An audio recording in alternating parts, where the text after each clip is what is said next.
안녕하세요. 저는 서울 북부교회 박준영입니다. 지난 시간에 요한복음 13장 8절에 있는 말씀 상고하다가 중단했는데 계속해서 말씀을 드리겠습니다. 13장 8절 말씀 읽어보겠습니다. 베드로가 가로되 내 발을 절대로 씻기지 못하시리이다. 예수께서 대답하시되 내가 너를 씻기지 아니하면 내가 나와 상관이 없느니라. 이것이 주님이 제자를 떠나가시면서 첫 번째로 당부하신 중요한 말씀입니다. 내가 너를 씻기지 아니하면 혹은 씻어주지 아니하면 내가 나와 상관이 없다. 이건 주님과의 영적 교류를 할 수가 없다. 주님이 우리의 발을 씻어줘야 되는데 이게 무슨 뜻이냐. 이 말씀은 이 충성한 사람들이 그 세상을 사는 동안에 잘못하고 하는 실수하는 일에 대해서 그럴 때마다 주님 앞에 자백을 하고 용서를 받고 깨끗함 받아야 된다. 그렇지 않으면 나와 상관이 없게 된다. 그런 말씀입니다. 이게 주님과의 지속적인 영적인 교제를 나눈다든지 그런 축복을 누리려면 우리 마음에 죄가 없어야 된다. 잘못된 거 있으면 씻음을 받아야 된다. 여기에도 말씀을 드리면서 사람이 주님과의 영적 교류가 끊기면 이것이 얼마나 위험한 건가, 불행한 건가 하는 것을 베드로를 통해서 또 고린도 교회를 통해서 이야기를 했습니다. 베드로가 이 주님과의 영적 교제가 끊겼을 때 사단이 틈타서 사단의 대변자가 돼서 사단의 마음을 가지게 됐을 뿐만 아니라 대변자가 됐다. 그래서 감히 베드로가 주님이 누군 것을 알면서도 주님의 몸을 붙잡고 나무라면서 그러면 안 됩니다. 내가 지켜드리겠습니다. 이러한 식으로 말을 하게 됐다. 이게 다 주님과의 영적 교류가 끊긴 데서 비롯된 거다. 이런 말씀 드렸습니다. 그 이후에 베드로는 많은 잘못을 했죠. 칼을 휘둘러서 주님을 체포하러 온 사람들 중에 한 사람을 귀를 잘리기도 했습니다.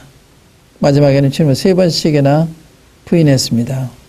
그러니까 이렇게 무서운 거다. 또 안나니아 삽비라가 자기 후에 판 것의 얼마를 감추고 전부를 드리는 양 드렸다. 이때 아마 안나니아 삽비라 부부는 양심의 가책은 받았겠지만 사탄이 틈탄 거라고는 생각지 못했는데 베드로가 어제 사탄이 내 마음에 가득하여 내 판 것의 얼마를 감추고 성령을 속였느냐 이렇게 말했다. 그러니까 안나니아 삽비라도 주님과 영적 교류가 끊겼을 때 사단이 틈을 타서 엄청난 성령을 속이고 하나님을 속이는 이런 죄를 범함으로 그 자리에서 이 징계를 받는 이러한 불행을 겪었다. 그래서 이 영적 교류가 중단된다고 하는 것이 얼마나 위태로운 건가, 얼마나 위험한 건가, 얼마나 이 불행을 우리에게 가져다 주는 건가 하는 것을 말씀을 드리는 중에 교회적으로 고린도 교회가 또 왜 고린도 교회가 됐냐? 이 고린도 교회가 하나님과의 교류가 끊겨졌을 때 고린도 교회는 분쟁과 시기와 다툼과 경쟁과 부도덕과 또 부자와 이 가난한 사이에 부자들이 가난한 사람들을 멸시하는 이러한 일, 또 자매들이 교환해서 자기 위치를 지키지 못하고 자기의 자기 권리를 남용하는 일, 심지어 교리까지 그 잘못되는 이런 데가 이렇게 됐다. 주님과의 영적 교제가 끊겼을 때 우리 초래되는 문제가 굉장히 심각한 거다. 고린도 교회를 만들고 베드로 같은 사람 만들고 안나니아 삽비라 같은 사람 만들게 되는 거다. 문제는 그러면 그걸 어떻게 하느냐 이거죠. 우리가 이제 주님과 영적 교류가 중단이 됐다 어떻게 할 수가 있냐. 여러 가지 면에서 할 수가 있는데 첫 번째는 우리의 마음에 평안이 떠나갑니다. 성령께서 우리 마음께서 근심을 당하시기 때문에 우리가 잘못되어 있을 때는 우리 안에 계신 성령님이 근심을 당하세요. 슬퍼하시는 거예요. 그러니까 우리 마음에 기쁨이 사라지고 평안이 사라지고 담담이 사라지고 이렇게 되는 거예요. 그 다음에 또 성경 읽기가 싫어지고 기도하기가 싫어지고 또 성도의 교제 가운데 나게 싫어지고 이런 현상이 나타나는 거다. 그래서 성령 말씀이 읽어도 말씀이 안 들어오고 기도를 해도 이 마음으로부터 진생 기도가 안 되어지고 이런 것은 영적으로 우리가 이제 주님과의 교류가 중단됐다는 것을 의미하는 거다. 이럴 때는 말도 잘못하게 되고 선택도 잘못하게 되고 행동도 잘못하게 되고 온갖 잘못을 하는 것이기 때문에 빨리 회복하지 않으면 안 된다. 신속 회복해야 된다. 회복하려면 어떻게 해야 되느냐 그 말씀 드리는 중에 우리의 잘못을 거리긴데 그대로 주의 말씀을 드리는 거다. 예를 들어서 그 요한일서 1장 9절에 보면 만약 우리가 우리 죄를 자백하면 저는 미쁘시고 의로우사 우리 죄를 사하시며 우리 모든 불의에서 깨끗게 해주신다고 약속하셨다. 그래서 정직하게 말씀을 드리면 그 시로 우리가 용서를 받고 마음이 깨끗해져서 잃어버렸던 이 마음의 기쁨과 이 평안과 자유와 담대함을 회복하게 되고 말씀 읽으면 말씀이 들어오게 되고 깨닫게 되고 또 기도할 때 진실한 마음에서 기도 드리게 되고 이렇게 되는 거다. 우리가 이제 이런 문제를 해결하기 위해서 이 베드로 우리가 이제 에베소 교회를 얘기하다 마쳤는데 여기다 이야기 더 하기 전에 이 베드로 개인을 두고 보면 베드로가 주님을 세운 부인한 데까지 이르렀다가 베드로의 시선이 주님과 마주치면서 그가 통곡을 하죠. 회개했습니다. 주님과의 시선이 마주쳐야 돼요. 그러니까 다시 말하면 우리가 주님 앞에 나가서 이 기도할 때 주님이 그 시선을 이렇게 주시고 우리로 하여금 우리 잘못을 알게 해서 통곡하게 만드는 것입니다. 그러니까 주님의 시선을 마주치지 않으면 회개도 안 되는 거예요. 잘못을 알지만 회개가 안 돼요. 그래서 회개도 주님이 이렇게 도와주셔야 회개를 할 수 있는. 베드로도 계속 잘못된 길로 이게 내리막 길처럼 이렇게 내려가다가 주님의 시선에 맞췄을 때 통곡을 했다. 회개를 했다.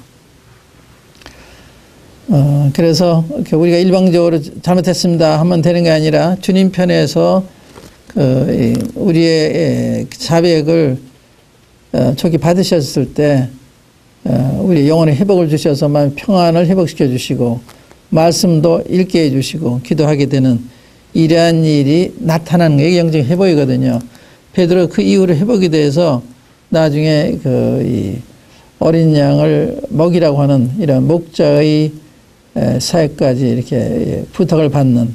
그러니까 베드로가 넘어지기 전에 목자가 된 것이 아니라 넘어진 이후에 목자가 된 거예요. 넘어지기 전에는 사람이 너무 독선적이고 자기만 옳다고 그러고 주장이 강하고 그러니까 양들을 잘 돌볼 수 없겠다. 주님이 이렇게 보신 것입니다. 그래서 베드로를 이 사단에게 내어줘서 밀가부로 담을 받고 그의 이 걸려져 나가야 될 왕기라든지 이런 것을 걸려져 나가도록 이렇게 하신 거예요. 그 후에 베드로는 뭘 발견했는가 하면 자기가 남보다 나은 것이 없구나.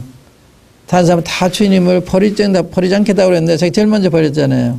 그러니까 자기가 제일 부족한 사람이죠. 그래서 사람이 자기가 낫다고 생각하는 사람은 그게 나은 게 아니에요. 자기는 모르기 때문에 낫다고 생각하는 거거든. 남보다 낫다고. 참 자기를 보는 사람은 내가 누구보다도 못한 사람이다. 이렇게 되는 거거든요. 베드로가 누구보다도 못한 사람이 된 거죠. 주님을 제일 먼저 부인했기 때문에 이제는 어디 가서 다른 사람 주님을 부인할지언정 버릴지언정 이러니 할 수가 없는 거죠. 이런 베드로에게 주님께서 내 어린 양을 먹여라, 내 양을 치라, 내 양을 먹이라 이런 양을 부탁하신 거예요. 왜냐하면 양은 부장이 많잖아요. 부장이 많은데 그걸 불쌍히 있는 마음으로 대하지 않으면 양이 그 도움을 받지 못하잖아요. 잘못했다고 야단에 치고 발길로 차고 그러면 안 되잖아요. 어루만져서 이렇게 상처를 싸매주고 치료해줘야지. 그러니까 베드로는 그런 경험했기 때문에 이 잘못하는 사람에 대해서도 그 주님의 마음을 가지고 이렇게 어루만져주고 치료해주는, 이 성경에 보면은 그 서하는 사마리아인이 그 예루살렘에서 여리고로 가다가 강도 만나 건 죽게 된 사람 만났을 때 거기 와서 자기 기름을 가지고 치료해주고 그 다음에는 자기 짐승에 태워가지고 주막집에 갔다 안내하고 거기서 치료비를 다 내주고 떠나면서 돈이 더 들면 내가 올 때 갚겠습니다 하고 가는, 그게 참목자잖아요. 이렇게 잘못돼서 넘어진 거거든요. 예루살렘에서 여리고로 내려가다가 강도를 만난 거예요. 그러니까 자기가 잘못해서 그렇게 된 거죠. 예루살렘에 있어야 되는데, 예루살렘 올라가야 되는데, 그 하나님이 토성해서 이제 세상으로 가는 이런 상징적인 모습이죠. 그래서 강도 만나 거반 죽게 됐는데, 그걸 사마리아 사람이 봤을 때 동정하는 마음이 생겨서 불쌍히 찾아서 치료해 줬거든요. 그런데 그 길을 가던 제사장과 레위인은 그냥 지나가요. 보고 지나가요. 이건 제사장이에요. 레위인이에요. 이런 사람 목자가 못 되는 거죠. 다른 사람 연약에 대해서 불쌍히 여기는 마음, 어머니 같은 마음을 가져야 되는 거거든요. 그런 사람이 양들을 돌볼 수가 있는 거예요. 양들 연약이 많기 때문에 그 연약을 잘 감당할 수 있는 불쌍히 여기는 마음, 어떻게 하면 치료해서 잘 살아갈 수 있도록 해주나 이런 마음을 가진 사람. 그래서 주님은 이러한 사람 목자로 세우셨다. 상당히 의미가 있는 것입니다. 베드로가 주님과 시선이 맞췄을 때 통곡을 하고 회복이 됐다. 그 말씀을 드린 거예요. 이제 회복이 중요하잖아요. 이제는 우리가 다 문제는 가지고 있는데 이런 데서 어떻게 해서 벗어날 수 있느냐, 그게 중요한 거거든요. 그 다음에 이제 우리가 에베소 교회를 봤잖아요. 계시록 2장에 에베소 교회를 봤는데 에베소 교회가 교리적으로는 참 엄격하고 철저했는데 사랑에 있어서는 문제가 있었습니다. 처음 사랑을 버렸다. 이 처음 사랑을 회복하지 않으면 내가 촛대로 옮기겠다. 이 경고까지 하신 거예요. 그러니까 처음 사랑을 잃었다고 하는 굉장한 그 위험을 내포하는 거예요. 이 사랑은 성령과 동행할 때 우리가 뭐 사랑이 있는 거거든요. 이 사랑이 그냥 사랑이 아니에요. 그 원수도 사랑하는 이 사랑, 조건 없이 사랑하는 이 사랑이 성령님 안에서 걸을 때만 우리에게 있는 거예요. 그런데 이제 이 에베소 교회는 이렇게 그 바울을 통해서 3년 이상 가르침 받았고 디모데 가서 했고 마지막에는 사도안에 가서 가르쳤는데 불구하고 이런 상태가 된 거예요. 그러니까 이 교회가 잘 가르침 받았는데 10여 년 사이에 아주 나빠진 거예요. 그래서 디모데 전서에 보면은 거짓 교사들이 들어와서 잘못된 걸 가르치고 있어도 장로들이 몰라요. 몰라봐요. 후세 보면 아시아에 있는 모든 사람이 다 나를 버렸다 이렇게 된 그런 상태가 된 거예요. 아시아에 있는 모든 사람들이 믿는 사람을 가르치는 거예요. 왜 그런가 하면 사도바울 사회적으로 지탄을 받으니까 사도바울 안다 그러면 불리교니까 모른다 그런 거예요. 제자들이 너 예수님 제자지 그러면 난 모른다 그런 것처럼 안다 그러면 불리교 올까 봐. 사람들이 어떤 어려운 일을 당할 때 그 어려움과 풀리게도 불구하고 주님 앞에 정직히 행하는 이제 이런 게 필요한 건데 사람들은 자기가 불리하면 타협하는 이런 약함을 가지고 있죠. 여하튼 여기 이제 이 에베소 교회에 이런 문제가 왔을 때 여기 이제 에베소 교회 이때 상태를 보면 저들한테 행위도 있고 수고도 있고 인내가 다 있어. 그런데 데살로니가 교회에 대해서는 내가 믿음의 역사와 사랑의 수고와 소망의 인내를 말씀했어요. 이게 믿음, 사랑, 소망 얘기했는데 여기 그게 빠졌어요. 여기 수고도 있고 또 행위도 있고 인내도 있는데 이게 이제 관성적으로 해오던 거니까 그냥 하는 거예요. 자전거도 이렇게 타다 보면 이게 관성적으로 내 페달을 잘 안 밟아도 그냥 굴러가잖아요. 어느 시점은 다 그게 멈추게 되는 거거든요. 그러니까 이들이 그냥 이 행위를 계속하고 수고를 계속하고 인내를 하고 있지만 이건 이제 시간적인 문제죠. 처음 살 바르기 때문에. 그래서 다시 말하면 이들한테는 그 습관이 있는데 그러한 행위와 수고와 인내를 가지게 하는 원동력이 빠져 있는 거예요. 믿음이 있어야 행동하는 거거든요.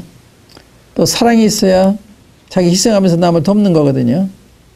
또 소망이 있어야 인내를 하면서 일하는 거거든요. 마치 농부들이 가을이 추수를 위해서 봄과 여름에 이렇게 애써 땀 흘리며 일하는 것처럼 그건 가을을 내다보기 때문에 소망이 있기 때문에 이런 데서 인내가 와야 되고 이런 데서 수고가 와야 되고 이런 데서 행위가 와야 되는데 이게 다 빠진 상태에서 행위와 수고 인내가 있는 거예요. 그러니까 지금 관성적으로만 가고 있는 형식적으로만 가고 있는 이런 모습이죠.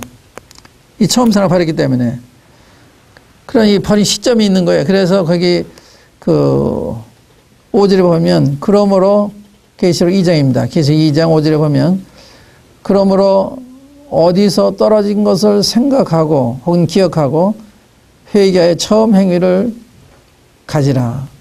만일 그리하지 아니하고 회개치 아니하면 내가 내게 임하여 내 촛대를 그 자리에서 옮기리라. 굉장히 무서운 말씀입니다. 교회적으로 굉장히 투렴이 되는 말씀이죠. 주님 함께하지 않겠다. 너희들을 이젠 더 이상 내 종으로 쓰지 않겠다. 내 촛대를 사용하지 않겠다. 이런 말씀이니까 이게 굉장히 심각한 말씀입니다. 그러니까 이 처음 사랑을 버렸을 때 주님은 이 처음 사랑 회복하기 원하시는 거예요. 근데 사랑이 떠날 때는 그만의 이유가 있는 거예요. 여기 그래서 주님은 어디서 떨어진 것을 생각해라. 어디서 떨어졌냐. 그 회개하라. 그 처음 행을 가져라. 그 시점이 있어요. 어느 시점에서 성경을 안 읽게 되고 기도를 안 하게 되고 이렇게 된 시점이 있는 거예요. 어떤 예를 들어서 베드로 예를 들면 베드로가 너희는 나를 누구냐 하냐 이런 질문 받았을 때 주는 그리스도시요 살아계신 하나님의 아들이시니이다 이렇게 놀라운 대답을 했잖아요. 신앙의 아주 이 절정이라고 볼 수 있는데 그런데 그런 이야기 듣고 나서 자기 마음이 좀 우쭐해진 거예요. 그래서 그랬는지 주님을 나무라 하고 주님을 자기가 지켜주겠다 그러고 막 이렇게 된 거예요. 그러면 언제 그렇게 됐느냐? 주님에게 칭찬을 듣고 이 축복을 받았을 때 자기의 분수를 잃었던 것이 아닌가. 우리가 이제 구약에 보면 유다의 선한 왕들이 유다와 이제 유다 이스라엘이 둘로 분단이 되잖아요. 북방 왕국인 이스라엘과 남방 왕국인 유다로 이렇게 분단이 되는데 유다는 정토이고 이스라엘은 가짜고 이제 이런데 유다의 선한 왕들이 많이 일어났어요. 아사 왕이라든지 히스기야 왕이라든지 우시야 왕이라든지 좋은 왕들이 많이 일어났는데 어떻게 좋은 왕이 됐는가 하면 자기들이 처음에 시작할 때 자기 굉장히 낮추고 겸손한 거예요. 그때 주님이 이렇게 나라 부강하게 하셨거든요. 나라 부강하게 된다면 내가 이렇게 만들어 이게 된 거예요. 이제 그게 교만이죠.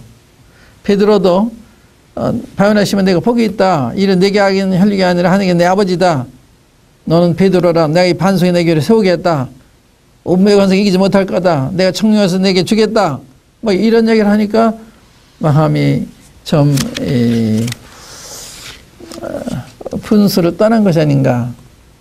칭찬 들었을 때 시험 들은 시점이 아닌가. 그래서 우리가 주님이 우리 축복을 쓰실 때가 굉장히 위험한 때예요. 그때 굉장히 조심해야 되거든요. 주님 함께 하시니까 마음 놓고 남을 멸시하고 그럴 수가 있거든요. 사도 바울이 놀라운 것은 사도 바울은 내가 다른 사도보다 더 많이 수고했지만 이를 행한 것은 내가 아니라 내 속에 있는 은혜다. 하나님의 은혜가 하나님이 하셨다 이거죠. 우리가 살아있는 것도 하나님의 은혜예요. 우리가 이렇게 어떤 일을 주님이 하고 있더니 주님의 은혜거든요. 주님의 기준에서 뭐 일을 맡기신다면 우리는 하나 자기에게 되는 사람도 없어요. 주님이 긍휼로 우리를 받아주시고 긍휼로 써주시는 거거든요. 그걸 잊어버리면 안 되는 것이죠. 그래서 이제 그런데 베드로는 이제 그런 점에서 좀 우쭐한 마음이 생겨서 그때부터 주님의 교제가 단절이 되고 그러면 사탄이 틈타서 사탄을 대변하는 이러한 엄청난 실수를 범하고 그런 주님을 부인하는 데까지 이르게 됐다. 베드로는 이제 그때가 이제 이거 어디서 떨어진 걸 생각하고 그때 떨어졌고 그때 그 겸손한 마음에서 떨어졌다. 겸손한 마음이 없어진 거예요. 그러니까 주님을 막 붙들고 간하고 그림 없어서 그런 일이 있지 않을 것입니다. 막 이런 교만한 얘기를 한 거예요. 그때 제가 잘못 생각했습니다. 잘못했으면 이렇게 해야 되는 거예요. 어디서 떨어진 생각하고 회개하라. 제가 전에요. 이 성경이 잘 안 읽어지는 때가 있었어요. 성경 읽으면 마치 말 위에 콩을 이 떨어져 막 굴러가는 거죠. 하나님 말씀하면 딱 굴러가는 것 같아요. 이게 박혀도 안 박혀요. 그때 그 이유가 있었어요. 제가 이제 운동을 좋아하기 때문에 이렇게 스포츠 뉴스 같은 걸 듣곤 했는데 그럼 뭐 스포츠 뉴스 보는 게 잘못된 거 아니죠. 근데 제가 말씀의 사역자로서 그날이 토요일이었는데 말씀을 상고하고 기도기를 시간 보내야 되는데 그날 뭐 1시인가 미국에서 세계적인 뭐 헤비급 챔피언전이 있다고 그래서 이제 그걸 들었어요. 듣고 나니까 씁쓸하죠, 마음이요. 그 이제 주님 앞에 주님 제가 잘못했습니다. 저를 좀 고쳐주십시오. 어떤 방법을 고쳐주십시오. 이런 기도를 하고서 그때 이제 트랜지스터 라디오 그러니까 아마 1960년대든지 70년대 아마 그럴 거예요. 트랜지스터를 이제 제 책장에 놓고 잤어요. 잤는데 아침에 집사에 일어나가지고 밤송이 왔다 갔나 봐요. 뭐 라디오도 없어지고 뭐도 없어지고 그래요. 그래서 주님이 꼭 집으셨어요. 그때 내가 듣고서 제가 놨던 자리를 보니까 없어요. 라디오가 없어요. 그때 제 마음이 차분해지면서 은혜를 받는 것 같았어요. 그게 섭섭한 게 아니라 주님이 저를 낮추신 거죠. 그 다음부터 이제 말씀이 읽혀지는 거예요. 그러니까 주님은 우리 고치시는 방법도 알아요. 정말 진지하게 회복되고 원하면 회복시켜 주세요. 주님은 베드로가 이런 질문을 했잖아요. 형제가 잘못하면 일곱 번까지 용서하리까 그러니까 주님께서 70번씩 7번도 용서해 줘라. 주님께 사유하심이 많으신 분이에요. 하루에 한 사람이 너희 다 와서 잘못하고 7번 잘못 7번 회개하노라 그러면 용서해 주라는 거예요. 그러니까 용서를 잘해 주시고 용서해 주시기를 바라시는 주님이십니다. 서로 용서하라고 하는 거. 그래서 이 마음에 거리낌이 있고 마음에 문제가 있다는 주님 잘못했어요. 저를 고쳐주세요. 제가 병이 났습니다. 말씀에 대한 시격이 떨어졌습니다. 말씀이 잘 안 들어옵니다. 기도가 잘 안 됩니다. 영혼에 대한 사랑이 없어졌습니다. 형제에 대한 사랑이 없어졌습니다. 이런 거 그때 말씀드리면 되는 거예요. 그러면 서서히 주님께서 회복시켜 주시는 것을 경험하게 될 거거든요. 이게 그래서 어디서 떨어진 것을 생각하고 회개하여 처음 행위를 가지라 했거든요. 이게 처음 행위는 첫사랑 때 있던 행위거든요. 그러니까 처음에 주님 믿고 나서 하나님 말씀이 사모가 되고 또 성도들과 교제하는 게 사모가 되고 잃어버린 영혼들 전도하는 게 사모가 되고 이게 모든 게 사모됐던 게 있어요. 그걸 하라는 거예요. 그대로. 성경을 또 다시 읽고 기도하고 전도하고 또 행제가 어려면 도와주고 이렇게 하라는 거예요. 그래 하면은 서서히 회복이 되는 것입니다. 그래서 여기 이 말씀이 회복의 방법 이런 걸 이제 가르쳤다고 생각이 되는데 그 다음에 이제 더 극적인 것은 사장에 보면은 사장에 이런 장면이 보이는데, 라디오 교회의 상황인데, 라디오 교회는 어떤 교회가 있는가 하면 14절에 보면 7교회가 이게 쭉 나오는데, 두 교회 외에는 다 책망을 받았어요. 이 7교회는 교회 시대 모든 교회가 이 7교회 중 한 교회의 상태에 있다 하는 것을 말한다고 볼 수가 있습니다. 이 어느 한에 속해 있는 거예요. 처음 산업하는 교회든지 소만학교에 핍박을 받는 교회든지 복음학교회든지 세상과 타협하고 있든지 두 아들의 교회처럼 이교도와 돼가고 있든지 사대교회처럼 정통은 정통인데 생명 없는 정통이라든지 빌라델피아 같이 말씀대로 사는 교회라든지 라디오처럼 차등을 덮지 않은 미지근한 이런 교회든지 읽어보겠습니다. 라디오 교회의 사제에게 편지하기를 아멘이시오 충성되고 참된 증인이시오 하나님의 창조의 근본이시니가 가라사대 내가 내 행위를 아노니 무슨 말씀이죠? 내가 내 행위를 안다. 주님이 우리 각자의 행위를 아시는 거 하나도 모르시는 게 없어요. 내 행위를 아노니 네가 차지도 아니하고 더럽지도 아니하도다. 내가 차든지 더럽든지 하기를 원하노라. 내가 이같이 미지근하여 더럽지도 아니하고 차지도 아니하니 내 입에서 너를 토하여 내치리라. 주님 참 싫어하신 거예요. 내치겠다. 토해버리겠다.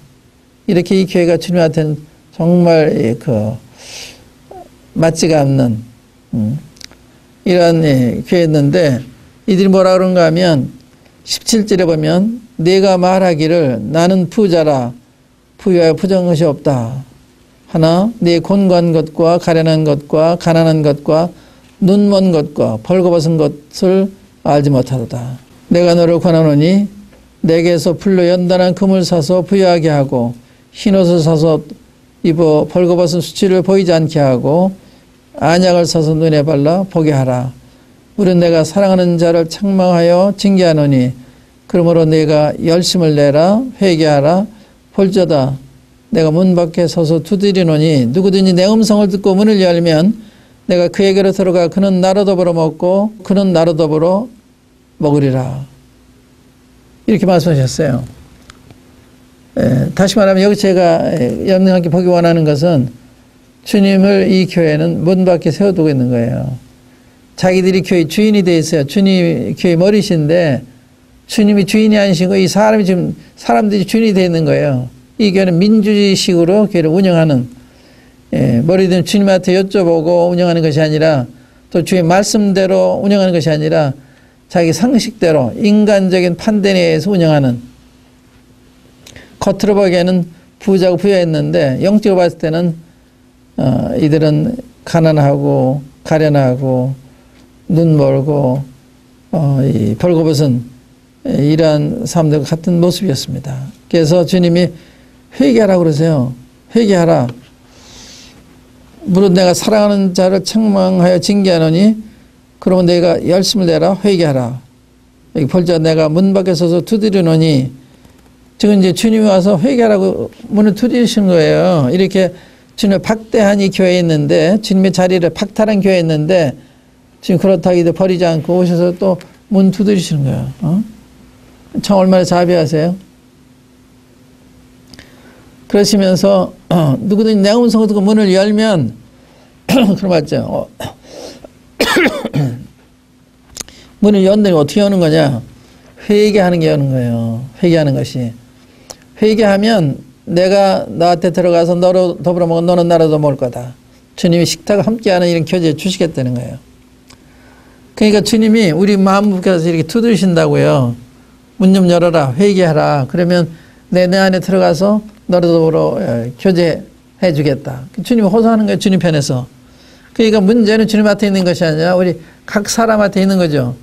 주님 앞에 정말 회개하지 않는, 진실이 나가지 않는 이게 이제 문제거든요. 그러면 주님께서 우리에게 오셔서 식탁을 함께하는 이런 교제를 해 주시겠다는 거예요. 완전히 진실하게만 돼요. 우리가 이제 사사시대 보면 사사시대 이 백성들이 사사가 있는 동안에는 주님 말씀대로 살아요. 그래서 주님께서 태평성대로 주시는데 또 이 사사들이 떠나면 또 옛날 습관에 들어가요. 우상을 섬기고 이방 풍속을 쫓고 이제 그러면 주님이 또 징계를 하세요. 그럼 또 회개하고 또 회개하면 주님이 또 사사를 보내셔서 그들을 회복시켜 주시고 그러니까 주님은 그 7번 용서하시는 무한히 용서하시는 이런 분이시거든요. 그러니까 주님 앞에 잘못했습니다. 우리가 잘못해 그러시면 우리에게 이 교제를 회복시켜 주시겠다는 약속이에요. 식탁을 함께하는 것 같은 이런 교제를 회복시키겠다. 하나님의 교회의 특징은요. 주님이 내 주에 계신 증거가 있어야 되는 거예요. 주님 우리 가운데 계시다고 하는 증거. 주님 우리 안에 계시면 예배가 달라져요. 말씀이 달라져요. 성도들의 교제가 달라지는 것입니다. 그러니까 우리들끼리 모이는 것이 아니라 주님이랑 함께 하시는 거예요. 성경에 보면 두세 사람이 내 이름으로 모인 곳에 내가 그들 중에 있느니라. 두세 사람 하면 저게 무슨 교회야. 이러기 쉽잖아요. 근데 두세 사람이라도 내 이름으로 모이면 내가 그들 중에 있다. 그러니까 주님은 숫자를 보는 것이 아니라 주님은 진실을 보시는 거예요. 내 이름으로 모이는 것. 내 이름으로 모인다는 게 뭐냐. 주님의 영광을 위해서 주의 말씀대로 모이는 이게 주의 이름으로 모이는 거거든요. 우리가 말씀대로 모이려고 하지 않으면 주의 이름으로 모이는 게 아니죠.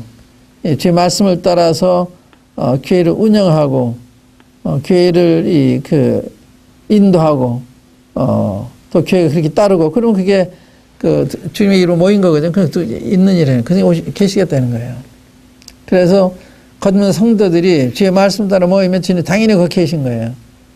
저는 이렇게 타교회를 방문할 때마다 제가 주목하는 게 있어요. 정말 이 교회 안에 주님이 임재해 계시나 역사하시나 특별히 예배 때 그걸 주목을 해요. 그럼 거의 다가 참 주님이 이 모임 안에 계시구나. 이 교회 안에 계시구나 알게 돼요. 예배 인도하시는 제가 보게 됩니다. 또 말씀을 증거하는 걸 봐도 이론적인 책에서 본 이야기를 한 것이 아니라 주님께 배운 이야기를 할 때 그거 알아요.